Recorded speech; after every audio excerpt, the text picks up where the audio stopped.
हमको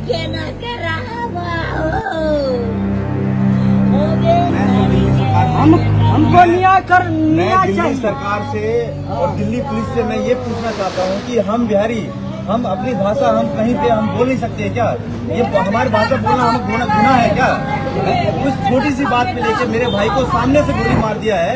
क्या हम बिहारी दिल्ली में रहने लायक नहीं है? क्या हम दिल्ली छोड़ के भाग जाए? हम सारे बिहारी, हम बिहारी, हम एक छोटी सी बात है कि हमने बस वहाँ बिहारी, हम अपने बिहारी भाषा में हम भाई बात कर रहे थे। इतनी सी बात पे दिल्ली पुलिस के हेड कांस्टेबल हमें सामने से गोली मार दिया।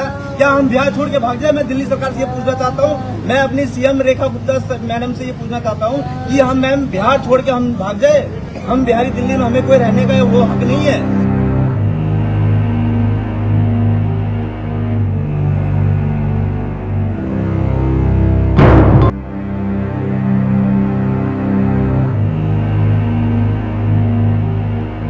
क्या महाराष्ट्र के बाद अब दिल्ली में भी बिहारी होना एक गुनाह बनता जा रहा है?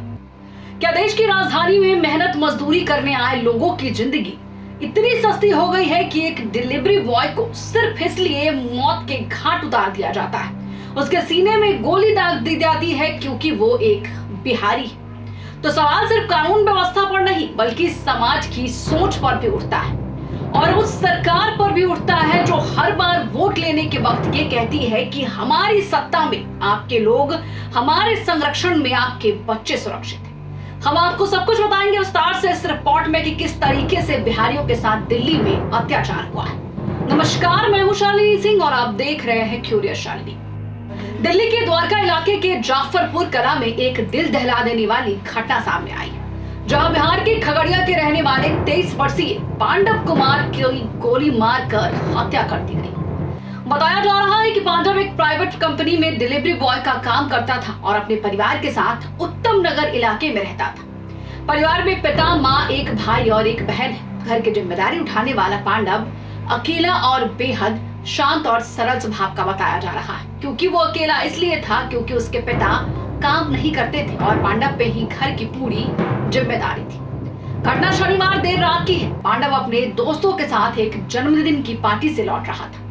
पार्टी उसी के दोस्त के छोटे बेटे की थी और करीब रात के 2 बजे सभी लोग गली से निकलकर मुख्य सड़क पर पहुंचे थे और कुछ लोग कैब का इंतजार कर रहे थे। इसी दौरान वहां रहने वाले एक पुलिस हवलदार, जो कि कथित रूप से नशे में धुत था, मौके पर पहुंचता है। उसने पहले भीड़ जमा होने का कारण पूछा। शुरुआत में ये एक सामान्य बातचीत लग रही थी। सब बता रहे थे कि किस तरीके से वो एक बर्थडे पार्टी से लौट रहे थे, लेकिन अचानक माहौल बदल गया। आरोप है कि हवलदार ने गाली गलौज शुरू कर दी और जब पांडव से पूछा गया कि वो कहाँ का रहने वाला है तो उसने बताया कि वो बिहार से है। बस इतना सुनना काफी था और यही बात हवलदार को इस कदर नागवार गुजरी कि उसने बंदूक निकाली और पांडव की हत्या कर दी। जैसे ही हवलदार को पता चला कि वो बिहारी है, इसके बाद हवलदार और ज्यादा आक्रामक हो गया। उसने अपनी पिस्तौल निकाली और पांडव के सिर पर तान दी। इससे पहले कि कोई कुछ समझ पाता, उसने पांडव के सीने से सटाकर गोली चला दी। गोली पांडव के सीने को चीरते हुए पीछे बैठे उसके दोस्त कृष्ण के पेट में जा लगी। दोनों को तुरंत अस्पताल लेकर जाया गया, जहां डॉक्टरों ने पांडव को मृत घोषित कर दिया। वहीं कृष्ण की हालत अभी भी गंभीर बनी हुई है और उसका इलाज लगातार जारी है। सबसे पहले आपको ये बता दें कि इस घटना के बाद पूरे इलाके में तनाव का माहौल है। सिर्फ इकलौते पूर्णिया सांसद पप्पू यादव ऐसे हैं जो कि परिजनों से मिलने पहुंचे हैं, पीड़ित परिवार को सांत्वना दे रहे हैं, जिसके बाद उनके पहुंचते ही पांडव की मां रो रो कर बुरे तरीके से इंसाफ मांगती नजर आई है। क्या कुछ हुआ है, वीडियो देखिए। हमरा कुछ नहीं चाहिए, मदद चाहिए। बेटा को बदला, बेटा तू मेरा बेटा को बदला, उसको फांसी दे दो, फांसी दे दो मेरे बेटा को बदला। बेटा को मेरा चाहिए। कमाने वाले भी कोई नहीं था, वही कमाते थे।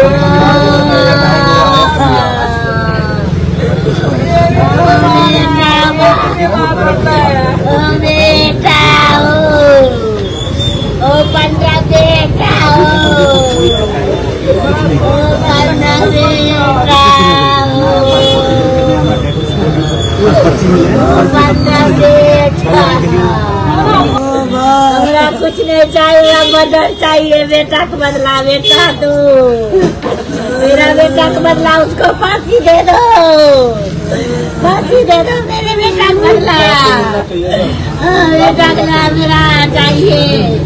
कमाने वाले भी कोई नहीं था, उसी वही कमाते थे।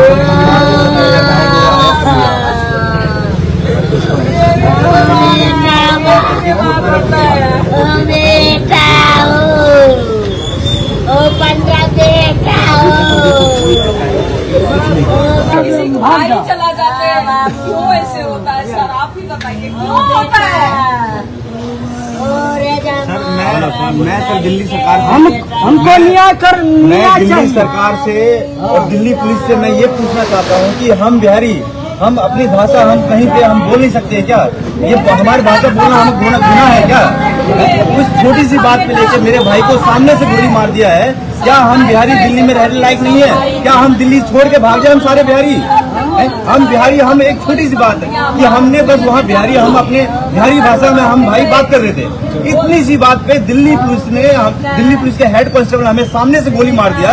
क्या हम बिहार छोड़ के भाग जाए? मैं दिल्ली सरकार से ये पूछना चाहता हूँ, मैं अपनी सीएम रेखा गुप्ता मैडम से ये पूछना चाहता हूँ कि हम मैम बिहार छोड़ के हम भाग जाए? हम बिहारी दिल्ली में, हमें कोई रहने का वो हक नहीं है। मैं दिल्ली का वोटर हूँ, मैम। हमने इलेक्शन में हम आपको वोट किया है। हम बस हमारी यही वो है कि हमें लोग जो है यहाँ के जो दिल्ली हरियाणा इधर उधर के लोग जो हमें बिहारी बोल के हमें गाली देते हैं। बिहारी शब्द हमें ऐसा लगता है कि गाली हो गया बिहारी शब्द। क्या बिहारी शब्द एक गाली है? मैं आपसे पूछना चाहता हूँ, बिहारी एक गाली है क्या मैडम?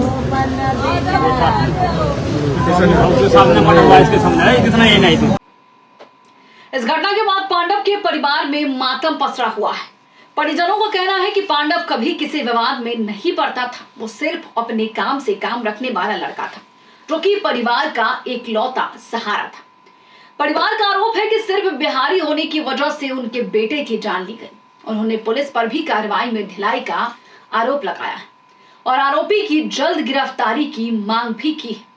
लेकिन जिस तरीके से दिल्ली जैसे जगह पर एक बिहारी की हत्या कर दी जाती है सिर्फ इसलिए कि वो बिहारी है, ये बेहद अपमानजनक और संवेदनशील मामला है।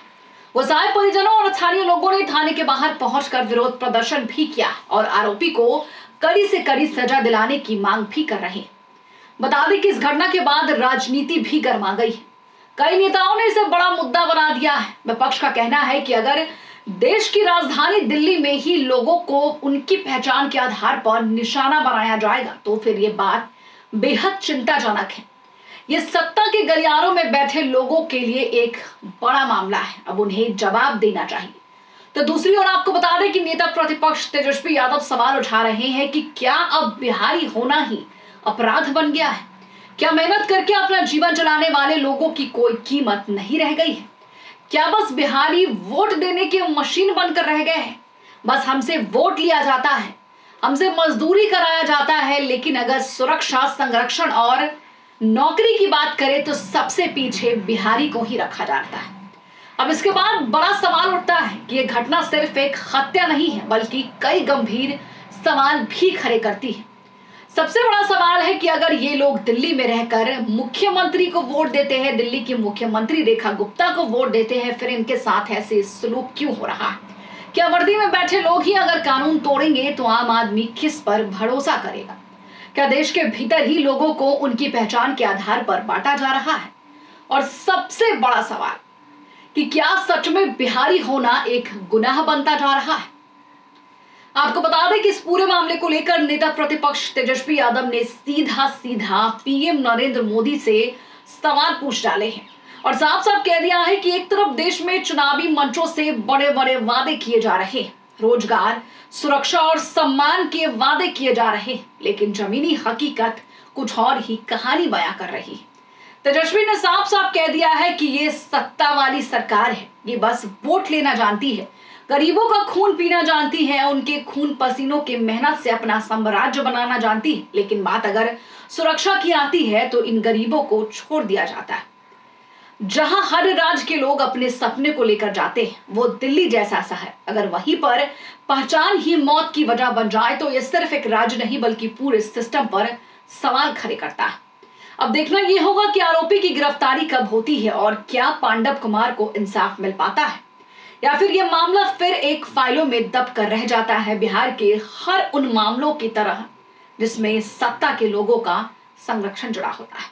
फिलहाल इस खबर में इतना ही, लेकिन आप हमें कमेंट बॉक्स में लिखकर जरूर बताएं और एक आवाज अपने बिहारी भाई के लिए जरूर उठाएं। देखते रहिए क्यूरियस शालिनी।